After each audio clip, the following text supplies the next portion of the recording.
Tadi lag, orang cakap lag. Hari ni kita start di Medan Selera Seri Kendong. YB dah start tu, ramai-ramai orang kat sana. Bagi kat lori tu. Lori.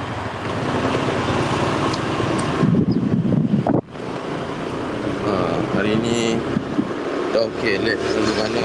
Kira masih tak, saya guna hotspot hari ni. Tadi line Mi Mobile tak tahu kenapa kat situ. Tu YB.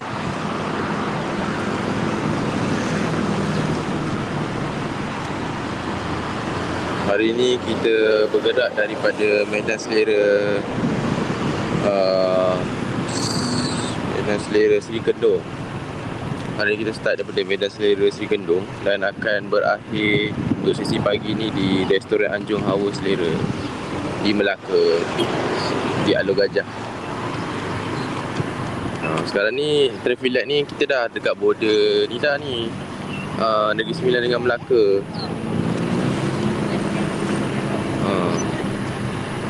Kalau korang mana-mana dekat-dekat sini, bolehlah bawa support YB. Ini YB and the gang.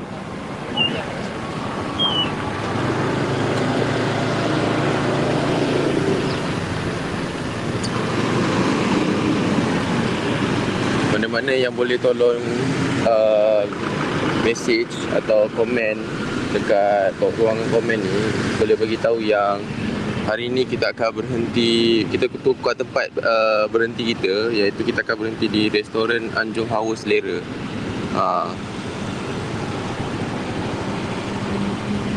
Dekat Melaka,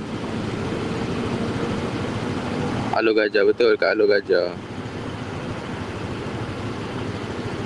Sebab apa kita orang tukar tempat? Sebab YB dah cram semalam.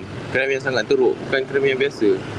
Jadi YB kata kalau boleh dia tak nak macam jauh sangat sebab sakit untuk badan dia nak berlari.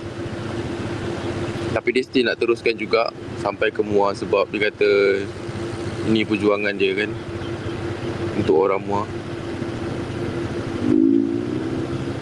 Tu kat sana. Saya tengah tunggu traffic light ni hijau. Sekejap.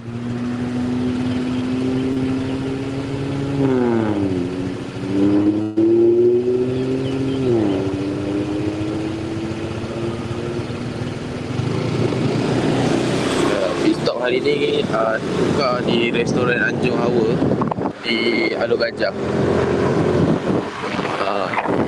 Selamat datang ke Melaka.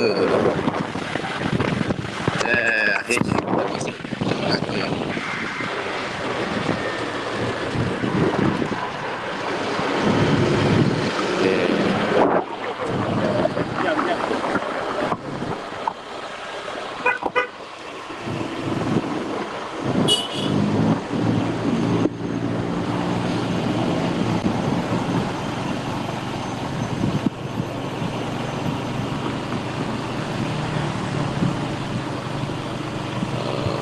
Sekarang ni kita akan berlari ke Restoran Anjung Hawa Selera, iaitu di Kampung Pereling di Alor Gajah, Melaka.